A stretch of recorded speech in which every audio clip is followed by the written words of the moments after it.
السلام علیکم ورحمۃ اللہ وبرکاتہ۔ واٹس ایپ گروپ نمبر 3 میں عظیم درویش بھائی نے سوال کیا ہے۔ السلام علیکم ورحمۃ اللہ وبرکاتہ۔ وعلیکم السلام ورحمۃ اللہ وبرکاتہ۔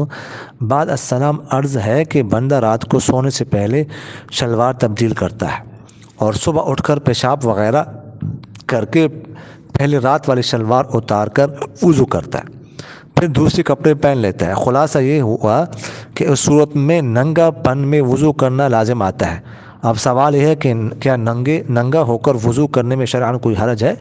یعنی یہ شلوار اتار کر ننگے ہو کر پھر وضو کر کے پھر جو ہے نا دوسرے کپڑے پہنتے ہیں، تو سوال کا مطلب یہ ہے کہ ننگے ہو کر وضو کوئی کر سکتے ہیں کہ نہیں؟